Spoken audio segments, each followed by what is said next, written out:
నమస్తే, welcome to our channel. నేను మీ పద్మావతి. ఈరోజు మనతో పాటు ప్రముఖ ఆధ్యాత్మికవేత్త మరియు శ్రీ శివనరసింహ తంత్రి గారు, కేరళ గురూజీ గారు ఉన్నారు. మరి ఆయనతో మాట్లాడదాం. నమస్కారం గురూజీ. స్వామిశరణమమ్మ షట్సస్వశరణమయ్యప్ప. స్వామివారి అనుగ్రహం అందరికీ ఉండాలని మా త్రిపుల్ డివోషనల్ ఛానల్ వచ్చింది. ఇది కూడా మీది మన అవర్ ఛానల్ నుంచి కూడా రావడం. ముందుగా మనం అయ్యప్ప స్వామి ధ్యానం చేసుకుని ముందుకెళ్దాం. ఓకేనా? ఓకే. స్వామి సురుముత్తేరు అర్చన ఆర్యమైన గొద్దిపుల బాబు ఏర్మేలి ధర్మశాస్త్ర శబరి గిరీశని హరియేడసుతన జ్యోతి స్వరూపణ్యం శ్రీ స్వామి శరణమయ్యప్ప. ఉమాపతి రమాపతి భాగ్యపుత్రం శ్రీ పరశురామ దేవాయ నమో నమః. స్వామి శరణమ. స్వామి శరణమమ్మ. గారు, మార్చి 29వ తేదీన మనకి సూర్యగ్రహణం అయితే ఉంది. కాకపోతే మన ఇండియాలో లేదంటున్నారు. బట్ ఏదేమైనప్పటికీ జాగ్రత్తలు తీసుకోవడం కూడా ఎంతవరకు ముఖ్యం. కాబట్టి ప్రజెంట్ ఉన్న సిచ్యువేషన్లో మీ కేరళ పద్ధతిలో మరి సూర్యగ్రహణం రోజు ఏమేమి నియమాలు పాటించాలి, ఏదైనా రెమెడీస్ చెప్తే మరి వీడియో చూస్తున్న మన వీక్షకులందరూ కూడా పాటించడానికి సులువుగా ఉండేటట్టు ఏదైనా వివరిస్తారా? ఓకే అమ్మా, ఖచ్చితంగా. గ్రహణాలు, సూర్యగ్రహణం, చంద్రగ్రహణాలు వస్తూనే ఉంటాయి. అయితే భూమి సూర్యచంద్ర గ్రహణాల మధ్యలో వచ్చినప్పుడు గ్రహణం ఏర్పడుతుంది అన్నమాట. దాని 2 గ్రహణాలు వచ్చినప్పుడు కొంచెము నెగిటివ్ వైబ్రేషన్ కానీ మంచి వైబ్రేషన్ జరుగుతుంటుంది. ఆ టైంలో సాధన చేసుకున్న వాళ్ళకి చాలా బాగుంటుంది. అంటే ఇదైతే కొన్ని వైబ్రేషన్ అయితే ఆరా వైబ్రేషన్ ప్రాబ్లం వచ్చే అవకాశం ఉంటుంది. అలాంటి సమయంలో చూడండి, కొన్ని నెగిటివ్ వైబ్రేషన్స్ వస్తున్న సింపుల్స్ అన్ని క్లోజ్ చేస్తాం ఆ టైం. అన్ని గ్రహణం వల్ల మనలో బయటికి వెళ్ళొద్దంటారు. గర్భిణీ స్త్రీని అసలు బయటికి వెళ్ళొద్దంటారు. అంటే అయితే నెగిటివ్ ఆరా మన మీద పడితే మనకు చెడు జరిగే అవకాశం ఉందండి. కొన్ని రాశుల వరకు బాగుంటుంది, కొన్ని గ్రహాల వరకు బాగుంటుంది, కొన్ని నక్షత్రాల వరకు బాగుంటుంది, కొంతమంది బాగోదు. అలా ఉంటుంది అన్నమాట. ఏదైతే ఏముంది, మనకు ఈ సూర్యగ్రహణం వచ్చింది కాబట్టి మన భారతదేశంలో పాటించాల్సిన అవసరం లేదు. కరెక్టే. ఎందుకంటే ఎక్కడ వాన పడితే అక్కడనే గొడుగు పెట్టుకోవాలి కాబట్టి మన దగ్గర ప్రభావం లేదు కాబట్టి మనం పాటించాల్సిన అవసరం లేదు. కాకపోతే మనకు సూర్యుడు ఎవరికైనా ఒకరే కదా. ఒక్కొక్క దేశాలలో ఒక్కొక్క సమయం ఉంటుంది. కాకపోతే ఏదైతే నవగ్రహాలు మనకు ఎలా అయితే ఉన్నాయో అందులో సూర్యగ్రహణం ఒకటి, సూర్యచంద్రగ్రహణం. అయితే వీటికి ఎప్పుడైతే గ్రహణం పడుతుందో ఆ ప్రభావం మాత్రం మన రాశుల మీద పడుతుంది.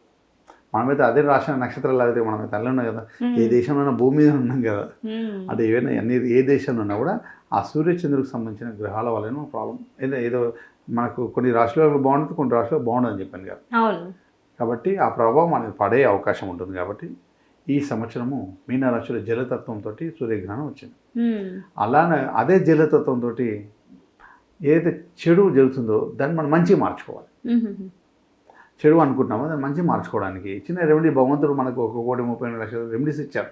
ఒక్కో సమయంలో ఒక ప్రాబ్లం వచ్చినప్పుడు దాన్ని ఎలా యూజ్ చేసుకోవాలి, ఏ విధంగా మనం ముందుకు వెళ్ళాలా, అది వాడితే మనకి ఎలా సక్సెస్ ఉంటుంది, మనం మంచిగా రావడానికి. అదే సూర్యగ్రహణము మనం మంచిగా మార్చుకోవడానికి వచ్చిన రెమెడీకి వెళ్ళవలేదు. ఎలాంటి ప్రాబ్లమ్స్ ఉన్నా, ఎలాంటి గ్రహ దోషాలు ఉన్నా, మీకు ఆ సూర్యగ్రహణం వల్ల ఈ రాశి వారికి బాగాలేదు, ఆ రాశి వారికి బాగాలేదు అనేసి అంటుంటారు కదా. అలా ఏం అవసరం లేదు. హ్యాపీగా అందరికీ బాగుంటారు. ఒక చిన్న రెమెడీ చెప్తాను, చేసేసేయండి. ఏదైతే జలతత్వంతో వచ్చిన ప్రాబ్లమ్ జలతత్వంతో తీసేద్దాం.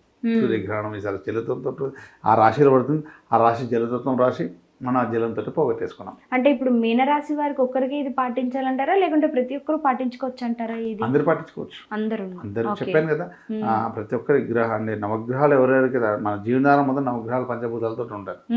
కాబట్టి అది ఎవరైతే ఉన్నారో ఎక్కువ ప్రభావం ఉన్నలకు తగ్గిపోతుంది, ఇంకా వరకు ఇంకా మంచి జరుగుతుంది, ఇంకా వరకు ఇంకా మంచి జరుగుతుంది. ఒక చిన్న ఎరువుని ఆ జలంతో కవర్ చేసుకోవచ్చు.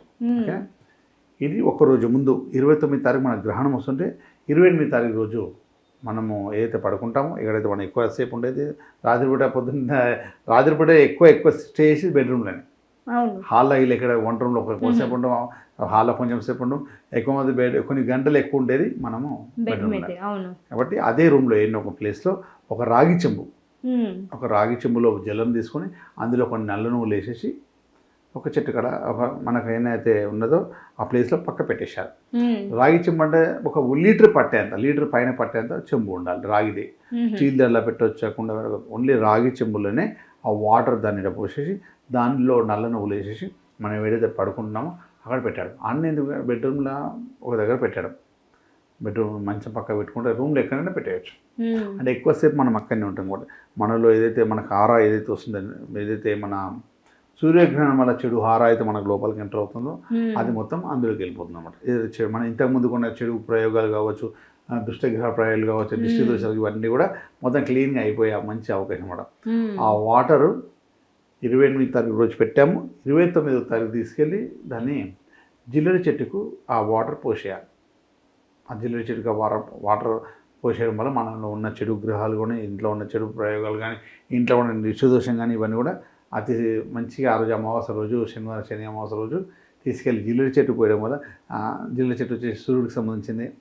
ఈ వాటర్ మొత్తం జలతత్వంతో ఉన్న మనలో ఉన్న కూడా ఏదైనా మన దేహానికి సంబంధించిన ఏదో జలంతో కడిగేసుకుంటాం కాబట్టి ఆ జల దిగ్బంధనతో మనం అక్కడ తీసుకెళ్ళి అక్కడ పోయడం వల్ల మనలో వాటర్ ఏదైనా స్వీకరించేస్తుంది, మంచి అయినా చెడైనా అతి స్పీడ్గా తీసేసుకుంటూ ఉంటుంది.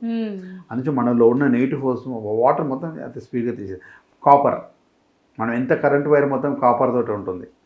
ఆ పవర్ని మొత్తం తొందరగా లాగేసుకొని సూర్యుడికి సంబంధించిన పవర్ కాపర్ కూడా లోహం కూడా రాగే కాబట్టి అందులో వాటర్ జలతత్వంతో గ్రహణం పడుతుంది కాబట్టి ఆ రాశి జలుతుంది కాబట్టి ఆ వాటర్లు ఆ శనివారం రోజు మనం జిల్లెడి చెట్టు కోస్తున్నాం కాబట్టి అందులో కొన్ని నల్ల నువ్వులు వేసుకోవడం ఈ మనలో ఉన్న నెగిటివ్ ఫోర్స్ మొత్తం ఏదైనా కూడా అది లాగేసుకుంటుంది. ఆ వాటర్ తీసుకెళ్ళి జిల్లెడి చెట్టును పోయడం వల్ల మన మీద దృష్టి దోషం కానీ మన ఈ ఏదైతే గ్రహణం పడుతున్న వైబ్రేషన్ ఏవైతే ఉన్నాయో ఆరా ఏదైతే నెగిటివ్ ఆరా ఏదైతే వస్తుందో అది మొత్తం కూడా వెళ్ళిపోతుంది మనకు పాట. ఏ రాశి వాళ్ళైనా సరే ఎలాంటి వాళ్ళైనా ఆ సూర్యగ్రహణంతో వచ్చిన ప్రభావం మీద చెడు ప్రభావాలు అనేది పనిచేయదు, మొత్తం వెళ్ళిపోతుంది. సక్సెస్ఫుల్గా బాగుంటుంది అనమాట. ఇది గ్రహ దిగ్బంధనతో కదా మనం చూడు, మనకు కొన్ని గ్రహాలు బాగా ఉండేది అలాంటి రత్నాలు పెట్టుకోమంటాం మనకు సపోర్టర్గా. అంటే ఇలాంటి రెమెడీ చేస్తే మనకు సపోర్టర్గా పనిచేస్తాం. సపోర్ట్గా పనిచేసి మనకు చెడు ప్రభావం కాకుండా మంచి ప్రభావం ఇస్తుందన్నమాట. మంచి చేసుకోవడం అంతే.